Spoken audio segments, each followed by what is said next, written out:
Great view of Crew 9 inside Dragon Freedom as it returns back to Earth. We are awaiting the drogue deploys. This view coming from the WB-57 high altitude plane.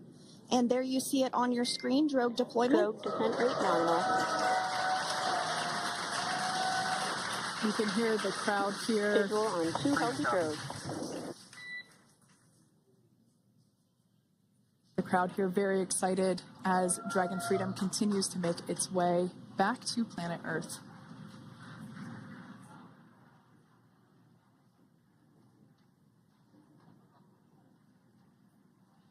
Next up, we'll stand by for the main deployment of the parachutes. The mains are quite a bit larger. You'll be able to notice the difference on your screen once they deploy, and they continue to ensure that the Dragon spacecraft slows down even further.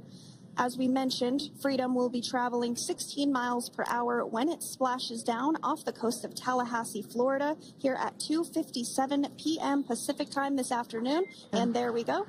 We have visual on 4 healthy mains. That view was from inside. Freedom copy. That view was from inside one of the buckets where the parachutes are located. So we see a great view there of the reefing on those parachutes. And as those main parachutes begin to inflate fully, 4 beautiful, healthy mains. Now awaiting visuals of splashdown. Freedom. We'll start to hear Commander Nick Hague. Copy, 1,000. As we heard right there, Commander Nick Hague will be calling out the altitude of the Dragon capsule from here on out. Landing in water is simpler and provides more margin against unlikely parachute issues.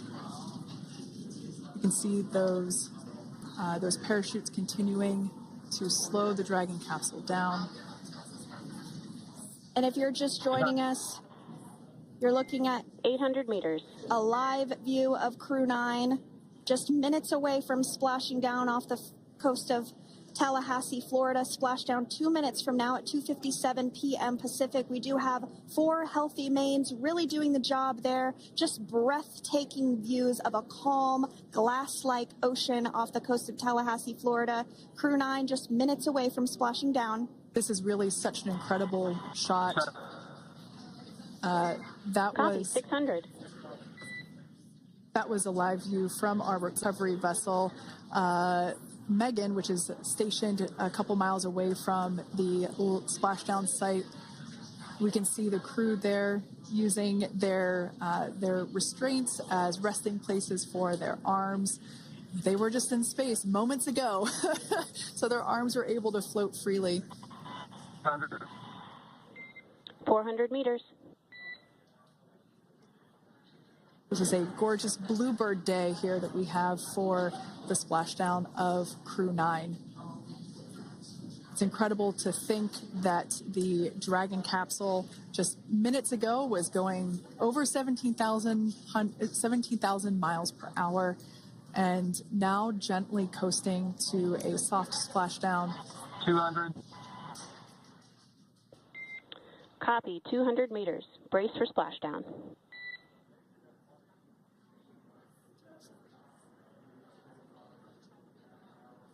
As you can see there on your screen, continuing to monitor progress of the Dragon spacecraft. And we're going to stand by for splashdown located in the Gulf of America off the coast of Tallahassee, Florida.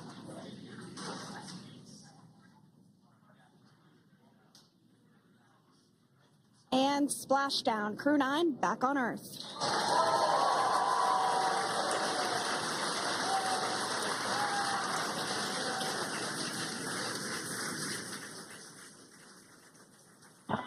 And SpaceX Freedom, splashdown.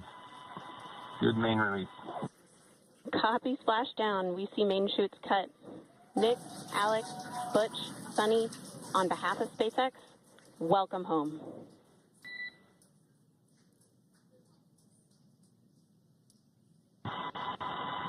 It is an amazing, what a ride. I see a capsule full of grams ear to ear.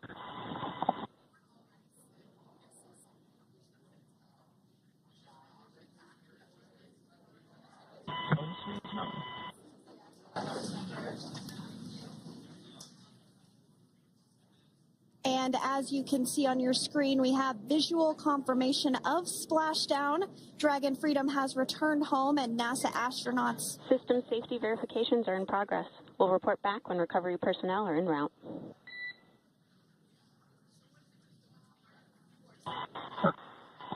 Understand. And, we're in section 2, 4.800 landing response. And looking for your words and if it is necessary.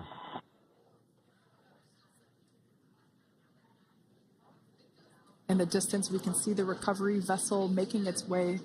Copy, you're in section 2 for the environmental assessment in 4.800. That is not necessary today. Understand. Raising button.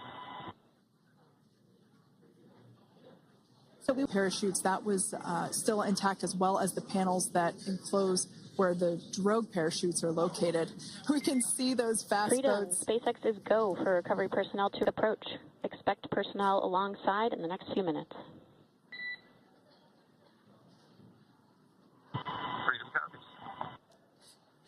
We can see those fast boats. We weren't kidding when we said they were fast. While it does take about 30 minutes for the main recovery vessel to make its way over to the capsule, these fast boats will be doing a couple of things simultaneously. A couple of them are going to be working to retrieve the parachutes that you see in the background there of this drone shot.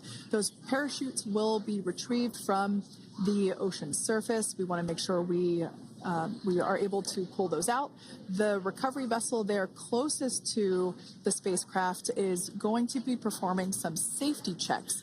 We can see there they're using an instrument that is basically working to detect if there are any hypergolic vapors or fumes that are still residing in and or around the Draco thruster nozzles or outlets. The hypergolic fuel, which is necessary for on-orbit burns to maneuver the spacecraft. Unfortunately, those hypergolics are unable to be breathed. They are toxic, and so this team here is doing those initial safety checks to make sure that it is safe for the rest of the recovery team to approach the spacecraft.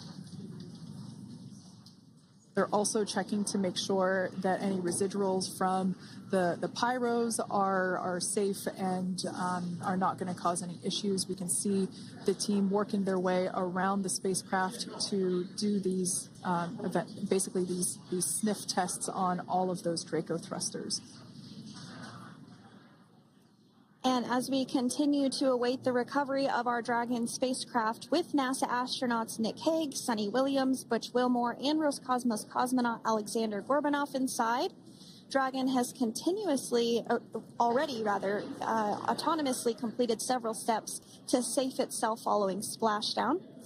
We are continuing to see Dragon in what is known as stable 1 configuration. That's kind of the ideal configuration following splashdown. It's upright, and the Dragon capsule is in the right configuration for it to be hoisted into the recovery vessel Megan, which you do see a little ways off in your screen approaching.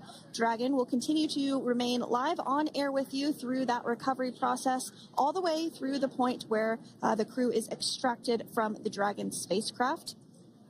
Now, if you are just joining us, the mission has gone smoothly so far. Dragon successfully splashed down off the coast of Tallahassee, Florida at 2:57 p.m. Pacific, 5:57 p.m. Eastern Time this afternoon. Approximately 17 hours prior to splashdown, Dragon autonomously undocked from the International Space Station, completed a series of departure burns, jettisoned its trunk section, and performed its final burn, the deorbit burn. This placed the Dragon spacecraft on a trajectory toward Tallahassee, Florida.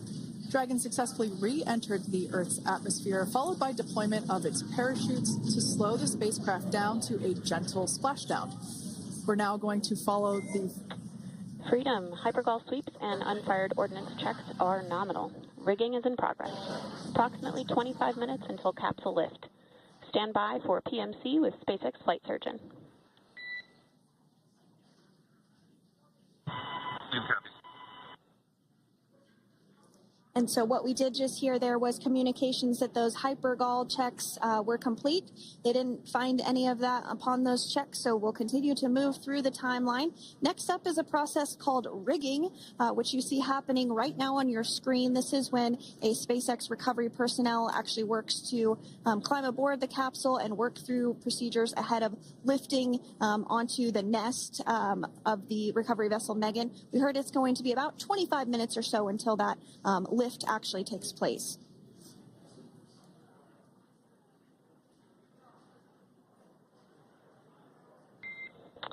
Okay, Freedom, the next call will be from the SpaceX flight surgeon on Dragon to Ground Private. Understand. Thank you. Callouts there indicating that the crew will have the opportunity to do a quick check-in with the SpaceX flight surgeon. This is standard procedure for every Dragon spacecraft when it returns to Earth. It's just an initial check-in, make sure everybody is doing okay. They will also have another check-in with the flight surgeon once they are on board that recovery vessel that you see there in the background. We can now see that SpaceX recovery team member they're on top of the Dragon spacecraft. They are going to be working to install plugs in the Draco thrusters to ensure that none of those and to ensure that no more